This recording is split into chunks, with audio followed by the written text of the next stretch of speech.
why I had to wait till I was grown to get circumcised. So I'm going through life, you know, as a kid, just all happy, thinking everything is regular. And like as I started getting older, I say probably about 6 or 7 years old, you know, back in the days, and I'm pretty sure people still do it now. Like when it's time to do baths and stuff, like you'll put the siblings, if you got 2 boys, you'll put them in the tub together just so you could knock it all out at once. Cause you know, bath time it could be consuming. It could be time consuming. So I started realizing like, damn, why my shit look the way it looked and my little brother's shit look different. So I'm asking my mom, I'm like, why mine look like this? And she like, oh, when you was born, you was sick, so they didn't do your circumcision, and then I forgot what else she said. It sounded like a lot of bullshit to me. So I ain't know till about, I knew my shit looked different, but my mama ain't even tell me about the ins and outs of cleaning it and none of that though. So I say I get about 10 years old and I finally pulled the top back. Man, that bit was so like caked up with yeast and all this extra stuff, like, and I'm thinking something wrong with me. I'm like, oh, I need to go to the hospital. Like, my thing is something wrong with it. It shouldn't look like this. So I come to find out, like, yeah, you know, I just ain't get you circumcised or whatever, cause you were sick and all this here. Now they charge for that shit now. They charge for it now. But back then it was free. So I'm like, how the hell I'm the oldest and I ain't get mine done, but my little brother get his done? So like I say, I found out when I was about 10 that thing could actually pull back. So I'm like, you know, now I'm self-conscious about this shit. I already had low self-esteem. I'm like, damn, I always thought I was ugly, which I still am ugly. But damn, like now I'm uncircumcised too. Now this is gonna be the talk. So in teenage years, you know, boys gonna be boys. You be at the pool or something like that and somebody pants you. My shit turtlenecked up. So now I'm getting made fun of because everybody else they shit snip. So I'm like, damn, like this is really messed up. Like I really want to do this. Like I got low self-esteem about this shit. And now this something that I gotta pay for. So I'm going through, you know, time and time when I started dealing with females, instead of coming in there with that thing, like, you know, tucked up, I'm already coming there with my top back. I'm coming there with my top back because I don't even want to hear all the bullshit or them trying to make fun of me because I ain't circumcised. This ain't nothing I could have controlled. So I'm like, I go in there with my top already back, but my junk was like an extra small. So I used to get cut up all the time. So I'm like, this junk, I just got to get something done with this. And, you know, back then it wasn't cool to not be circumcised. Like, they would really make fun of you. You hear people talking about, oh, I never mess with a guy that ain't circumcised and all that. And I'm just over there bit like looking all sad and shit. Because really, in reality, it's me. It's me, the nigga that's not circumcised. So as I'm getting older, you know, I get grown.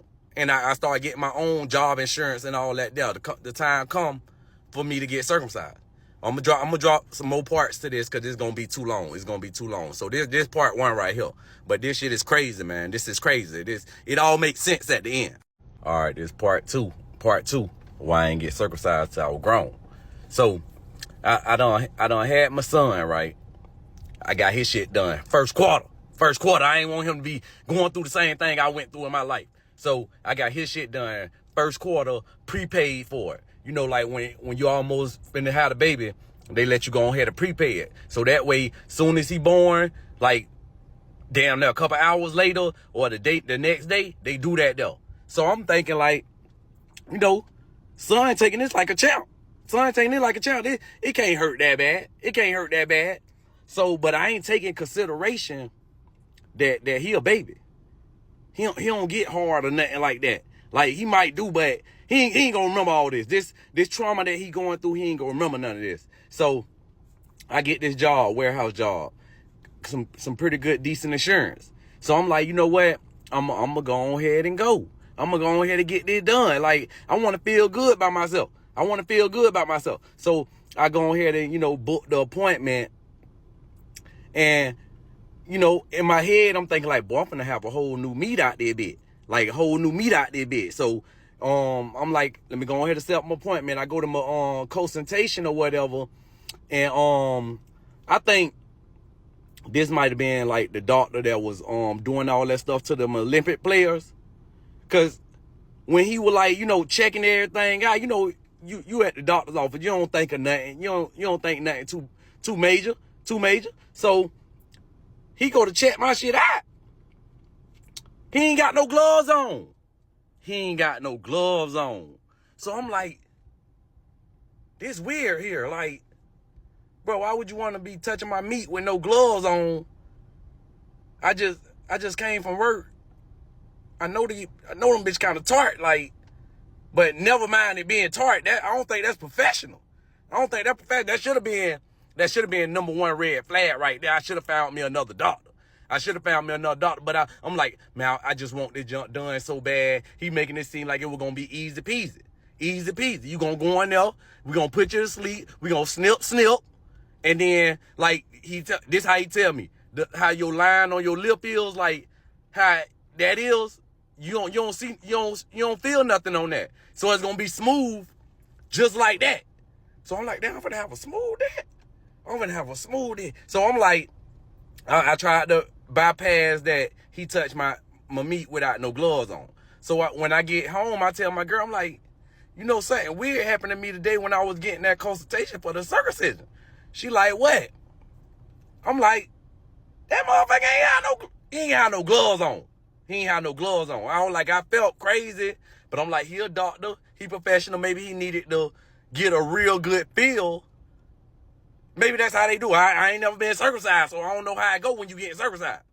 But I'm gonna drop part 3, man, and y'all ain't gonna believe what happened to me when I was trying to get a new meat. Like I was trying to be the best me.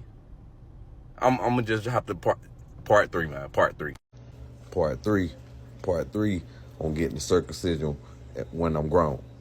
So, like I say, I went to the doctor consultation. It was already kind of like weird. It should have been a red flag, but like I said, I was ready to get it done. So they end up booking the appointment. I end up coming in there like they said, snip, boom, boom. I'm up out of there. So I'm thinking in my head like, okay, but this a whole new chapter in my life. Whole new chapter.